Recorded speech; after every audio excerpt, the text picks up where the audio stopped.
여러분 안녕하십니까? 정치 내비게이션 아나운서 정승조입니다. 교육부가 상지대 김문기 총장의 사퇴를 요구했습니다. 김 총장의 이사 취임 승인도 거부하겠다고 밝혔는데요. 상지대 사태에 그동안 뒷짐만 지고 있던 교육부가 이처럼 팔을 걷어붙이고 나선 건 환영할 일이지만은 이런다고 근본 문제가 해결되는 건 아닌 것 같습니다. 김 총장의 아들과 측근들로 구성된 현재 이사진이 있는 한 언제든 되풀이될 수 있기 때문인데요. 김 총장 일가가 학교로 돌아가기 위해서 21년 동안 보였던 집요함을 생각한다면 이사회라는 뿌리부터 달라져야 하지 않을까 싶습니다. 정치 내비게이션 월요일 순서 시작하죠.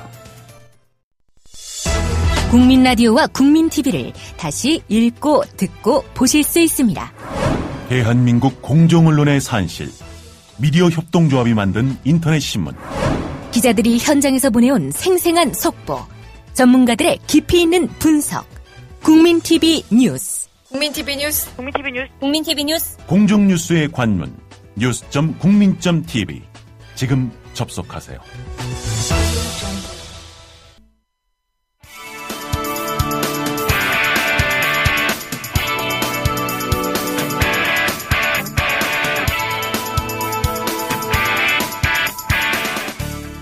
현장성과 깊이가 다른 정치 해설.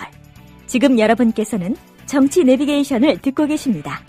진행의 정승조 아나운서입니다.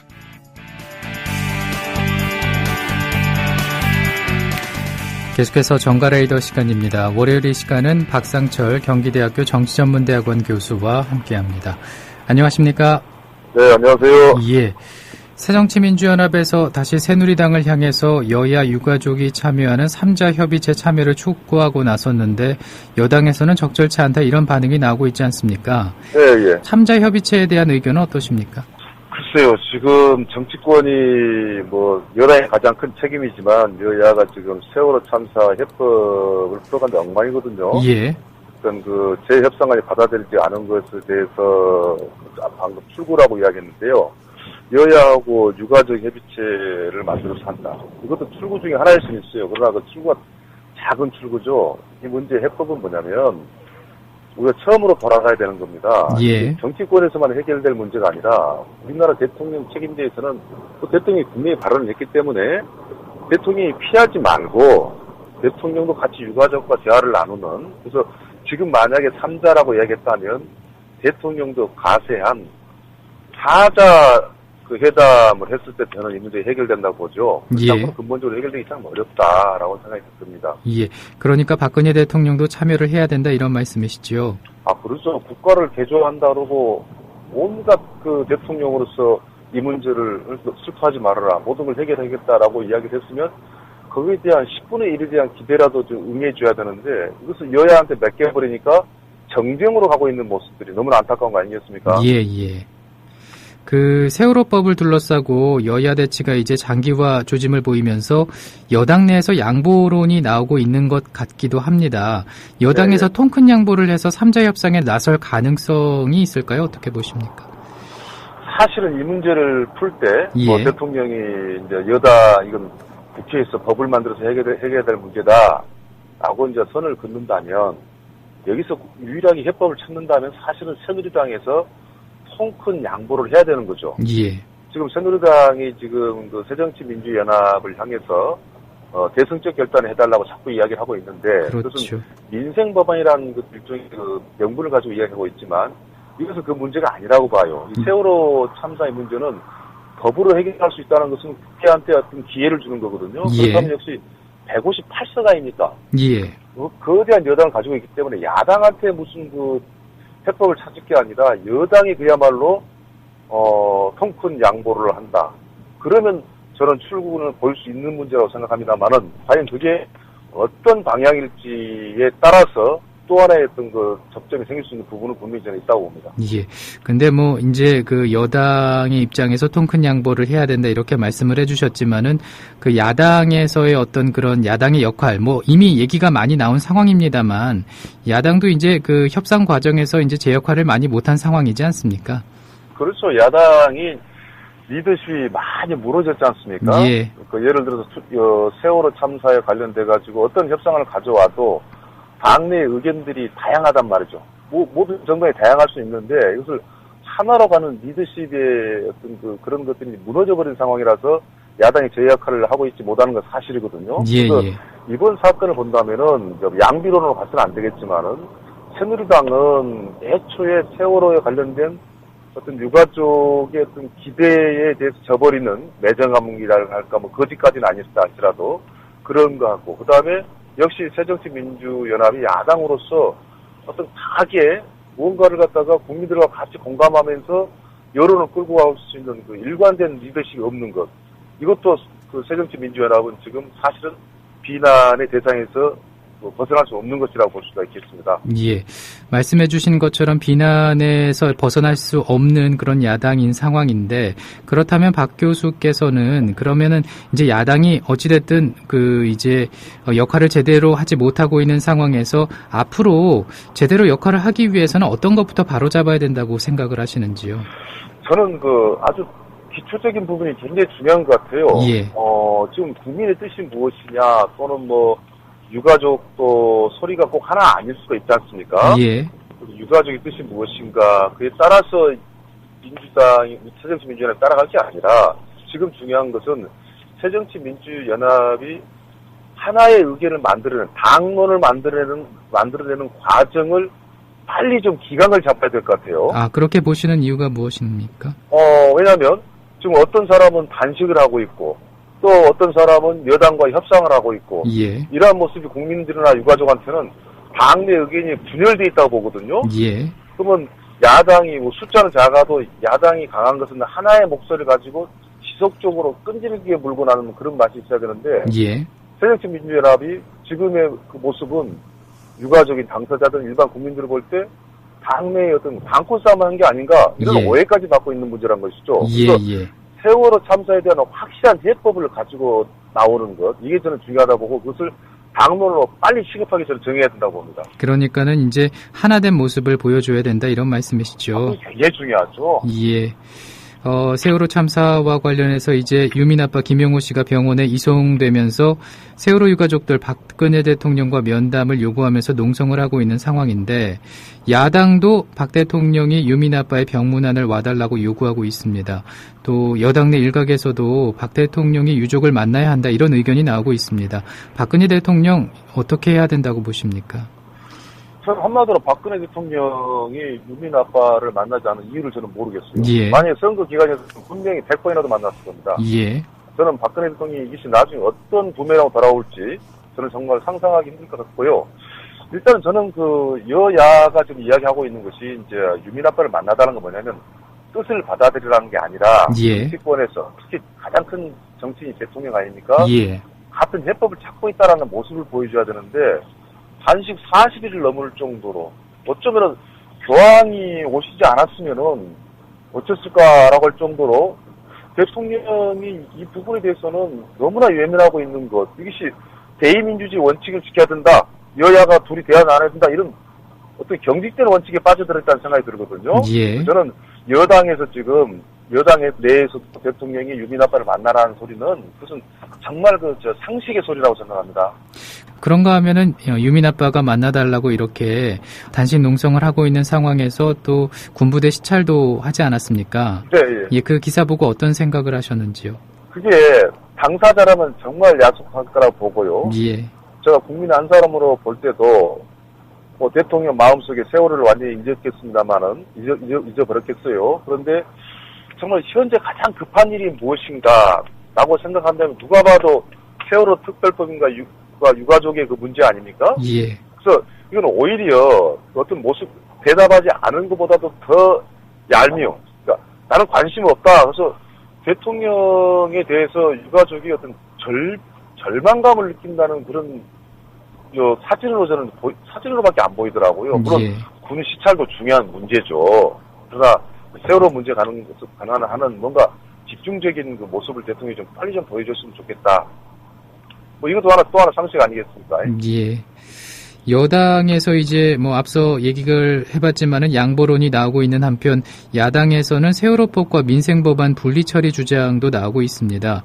네. 내일부터 처음으로 실시되는 분리국감이 예정돼 있기도 한데 민생법안의 분리 처리와 분리국감에 대해서는 어떤 결정을 내리게 될까요?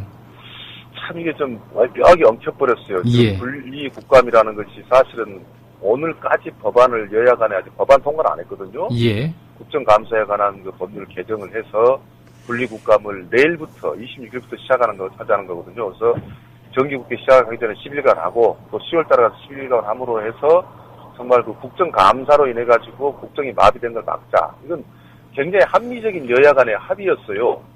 그런데 지금 세월호 특별법 때문에 이게 모든 것이 엉클어져 버렸거든요. 예. 이런 시점에 와서 시급한 민생 법안도 중요하지만은 저는 야당을 무조건 야당의 의견이 옳다는 입장은 전혀 아닙니다만은 예. 세월호 특별법이 정말 중요하고 이건 질질 끌 문제가 아니거든요. 그래서 이 문제는 빨리 먼저 저는 오히려 매듭 짓고 가버린 게 낫지. 민생 법안이 시급하다고 해서 이제 와서 분리해서 하자라는 것은 이것도 또한 이제는 뭔가 순서가 맞지 않다고 저는 생각이 듭니다. 예. 근데 국감이라면은 야당에게는 목소리를 낼 수 있는 절호의 기회이기도 합니다. 네. 예, 뭐 지금 세월호법 처리가 좀 시급한 상황이긴 한데 과연 야당이 이 국감까지도 뒤로 미루면서 세월호법에 매달릴까 이런 생각도 해보게 되는데 어떻게 생각하십니까? 근데 이제 아마 이렇게 생각할 거예요. 예. 지금 원래는 우리 정 아나운서 말했음이 맞아요. 예. 국감은 야당의 무대거든요. 예. 그럼에도 불구하고 지금 분리 국감으로 함으로 해서 내일부터 만약에 시작한다면 어떤 부담이 있냐면 준비도 충분치 않고 예. 또 세월호 특별법에 대한 그 세간의 이목이라든가 여론에 집중적인 것이 오히려 희석될 수가 있기 때문에 예. 야당 입장에서는 분리 국감을 하더라도 국감이 분명히 하나의 무기임에도 불구하고 소극적으로 대할 수 있는 가능성이 굉장히 크기 때문에 어쩌면 지금 시기는 분리 국감이 국정감사가 야당한테는 좋은 무기가 아닐 수가 있습니다. 그래서 예. 오히려 거꾸로 지금 새누리당에서 분리 국감 하자고 지금 이야기를 하고 있거든요. 예. 이제 거꾸로 지금 돼버렸어요. 야당에서는 오히려 지금 부담스러운 그런 상황이 지금 분리 국감을 앞둔 여야 간의 입장이 아닌가 생각이 듭니다. 예. 그러니까는 그 야당 입장에서는 이제 국감 준비도 돼 있지 않은 상황이고 예. 그런 말씀이시잖아요. 그렇죠? 거기다가 이제 세월호 참사 이거에 대한 특별법에 대한 여론의 어떤 그 분위기가 희석시켜볼 수 있기 때문에 야당한테는 오히려 불리할 수 있다고 생각하는 거죠. 그리고 이 차기 대선 주자 선호도 조사 결과 나온 걸 보니까는 1위가 박원순 시장, 2위가 문재인 의원, 3위가 김무성 대표던데 혹시 이 결과 보셨습니까? 네, 봤습니다. 어떤 의견이신지요? 요새 특히 이제 예상됐던 일인데 이제 박원순 시장이야 언젠가부터 그 야당의 하나의 대안으로 떠오른 건 사실이고요. 또 여권에서는 김무성 의원이 어떤 경쟁자를 좀 제치고 있는 상황이 현재 상황인 것 같고. 예. 자, 문제는 이제 문재인 의원 같은 경우인데요. 문재인 의원에서는 우리가 또 해석을 하나로서 하기는 곤란할 것 같아요. 예. 뭔가 향후 대권 주자로서 유력하기 때문에 떠올랐기보다도 일단 대권 후보자였기 때문에 정책 비중은 크지만 기존의 어떤 그 야권의 지도자들, 안철수 전 대표가 상징적인데 지금의 박영선이 무너지면서 자연스럽게 누군가 선택할 사람이 없기 때문에 등장하는 상황이기 때문에 문재인 의원이 정말 대권 주자 후보로서 1, 2등을 다툼에 들어섰다. 어떤 그 안정권에 들어섰다라고 볼 상황은 저는 아니라고 봅니다. 그렇군요. 박원순 시장이 이제 선호도 조사 1위로 나왔는데 어찌됐든 지금 결과로 본다면 말이죠. 박원순 시장 같은 경우 일단 서울시장에 당선되면서 정책 비중이 사실 커진 건 사실이고요. 예. 무엇보다도 이제 문재인 의원하고 비슷한 상황이 되겠지만 약간 다르긴 합니다만은 야권의 지도자가 없다. 야권의 지도자가 없다라는 것은 하나의 대안으로서 이제 박원순 시장을 이야기하는 것이고 또 서울시장 자리라는 것이요. 다른 광역단체장하고는 틀리 상당히 높은 자리인 국무총리라든가 그런 여타 자리보다도 어쩌면 대통령 다음으로 집중적으로 부각이 되는 자리이기 때문에 현재 서울시장에 있다라는 것도 박원순 시장한테는 엄청나게 큰 정치적 프리미엄이라고 저는 생각이 들고 예. 또 그게 여론조사의 결과에 반영된 게 아닌가 생각합니다. 예. 그리고 이제 선호도 조사에서 2위를 차지한 문재인 의원 단식 농성에 동참을 하고 있는 상황인데 뭐 이를 두고 여당에서는 문 의원이 박영선 원내대표를 벼랑 끝으로 내몰고 있다 이렇게 비난을 하기도 합니다. 네, 이 의견에 동의하십니까? 어느 정도 개연성은 있는 지적이라고 봐요. 예. 왜냐면은 박영순 그 위원장이 당 임시직이지만 혁신위원장 대표직을 겸임하면서 지나치게 그 권한이 가는 것에 대한 그 견제가 당내에 있었던 건 사실이거든요. 예. 그리고 문재인 의원 입장에서는 뭐 지금까지도 그래왔지만은 항시 당내에서 어떤 그 존재감을 부각시키려는 노력은 정치인이가 누구나 할 수 있는 거 아니겠습니까? 그렇죠. 예. 뭐 그러한 노력을 문재인 의원 입장에서도 이번이 또 하나의 어떤 그런 기회라고 또 그 과정이라고 좀 생각하고 있다고 저는 그 보거든요. 과정일 수 있다. 예. 그러다 보니까 당연히 박영순 지금 현재 대표의 지위가 지나치게 과도한 게 아닌가라는 문제적이 될 수도 있고, 또 단식 논쟁이라는 것이 뭐 순수성도 있지만은 같이 그 단식을 하는 사람도 보면은 친노 내지는 문재인 의원과 정치를 같이 하고 싶은 사람이 모여드는 그런 분위기도 사실 있는 건 사실이거든요. 그래서 이것이 단순하게 그 단속 논쟁을 세월호 특별법에 대한 어떤 동참이라기보다도 야당 내에서는 당내 서로 어떤 당권에 대한 염두가 저는 분명히 있다고 저는 보고, 또 그런 움직임이 사실 또 감지되고 뭐 이런 것들이 여권의 눈에 비춰진 모습 아니겠어요? 예, 그런 시각을 갖고 계시는군요. 근데 오늘 야당 의원총회에서 박영선 원내대표 겸 국민공감혁신위원장에 대한 얘기도 나올 것 같습니다. 겸직 논란에. 예, 그렇죠. 겸직 논란, 부정적인 의견이 있고 일각에서는 박영선 원내대표 책임론도 제기하고 있는데 아무튼 좋은 상황만은 아닌 것 같아요. 그렇죠. 박영선 위원장이 사실 이제 도마에 오른 건 사실이죠. 예. 뭐 여당에서도 뭐 왜 합의해놓고 왜 그러냐라고 그러고 당내에 끌고 가면은 뭐 이거 엄청 얻어맞기 시작하고 또 유족하고도 세월호 문제를 야당 대표로서 같이 가는 모습이 아닌, 당내에 지위가 없는 오히려 문재인 의원한테 빼앗긴 같은 뭐 이런 분위기에서 겸직 논란은 박영선 대표한테는 상당히 더 불쾌하죠. 그렇죠. 언제는 하기도 싫다는 것을 겸직시켜놓고 강요시켜놓고 이제 와서 너무 무리 아니냐. 사실 무리인 건 사실이거든요. 예를 들어 새누리당이 이완구 대표가 김무성 대표 자리를 다 맡았다고 쳐봐요. 얼마나 힘들겠어요. 예.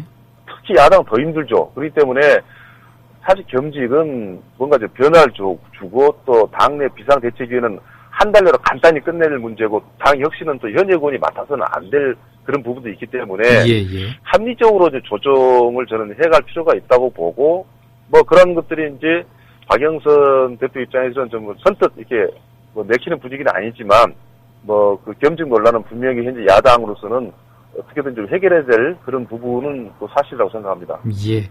화제를 좀 바꿔보겠습니다. 네. 영장 실질 심사받은 여야 의원 5명 중에 2명의 야당 의원, 그러니까 신계륜 신하경 의원의 영장이 기각된 상황입니다. 이를 두고 검찰의 무리한 수사 논란이 일고 있는데 어찌 보십니까? 그게 뭐 이 범죄 사실은 혐의 사실이 따라서 뭐 나중에 어떤 결론이 나겠지만은 이번 수사 같은 경우는 과거에 봤던 모습을 우리가 상상할 수가 있거든요. 뭐 정확히 말하면 뭐 박정희 대통령 때라든가 전두환 대통령 때 보면은 그 정치권 사정을 한다는 이야기가 나와요. 그래서 여야를 재질하고는 달라도 비슷한 시기에 비슷한 숫자를 검찰 수사 대상에 올린다든가 뭐 이러한 모습들이 정치권에 뭔가 압력을 주는 것으로밖에 비치지 않거든요. 검찰한테는 검찰이 섭섭하게 들릴지 모르겠지만 우리가 객관적으로 보더라도 사안이 전혀 다른 문제가 여당 야한 사안이 다른 문제를 같은 시기에 검찰에서 수사한다? 뭐 세월호 때 참사 때문에 수사 못했다, 발표 못했다고 이야기하지만은 그런 눈치를 본 사람들이 정치권에 대해서는 왜 눈치를 안 보냐는 것이죠. 그래서 이 검찰의 현재 수사 방식은 분명히 오해를 받고 있는 건 사실이고, 특히 이번에 구인장 집행 과정에서는 우리가 국회의원 특권에 대해서도 우리가 비판하지만은 그렇게 국회의사당을 무질서하게 검찰이 들어서서 TV 언론 취재, 언론 보도를 허용하면서 막 이잡듯이 뭐 잡범 찾듯이 돌아다니는 모습은 이건 저는 굉장히 불쾌하게 봤어요. 그래서 이건 야당에 대한 문제가 아니라 국회에 대해서 혹시라도 청와대라든가 검찰이 경시 무시하고 있다면 이건 또 하나의 굉장히 큰 저는 문제라고 저는 봅니다. 예. 새누리당 송강호 의원에 대한 체포 동의 절차가 이제 시작이 됐는데 예. 새누리당은 어떻게 처리할까요? 뭐 김무성 대표는 방탄국회 절대 없다 이런 입장을 밝힌 바 있지 않습니까? 제가 볼 때는 김무성 의원 같은 경우는 방탄국회 없다. 그래서 체포 동의안을 가결하겠다라고 뉘앙스를 풍기고 있지만은 예. 저는 이 문제를 아마도 새누리당이 선뜻 체포 동의안을 올릴 수 있는 굉장히 또 부담이 가는 문제라고 저는 생각합니다. 왜냐하면은 아직 이 사람이 유죄 아니라는 것도 확인할 수가 없고 또 야당 의원 두 사람 같은 경우는 영장이 기각된 상태란 말이죠. 국회에서 체포안을 동의해버리면 검찰이 혐의 두고 있는 것을 실질적인 유죄로 확정할 수도 있기 때문에 국회의원 체포 동의안에 국회에서 협조를 해주고 표결 과정에 간다는 것은 굉장히 쉽지 않은 과정이거든요. 예. 그래서 김무성 의원은 뭐 방탄국회를 하겠다라는 정치권의 모습을 안 보여주고 싶지만 본의 아니게 보여줄 수 있는 상황이 나올 가능성이 저는 높다고 봅니다. 예. 오늘 말씀 여기까지 듣습니다. 고맙습니다.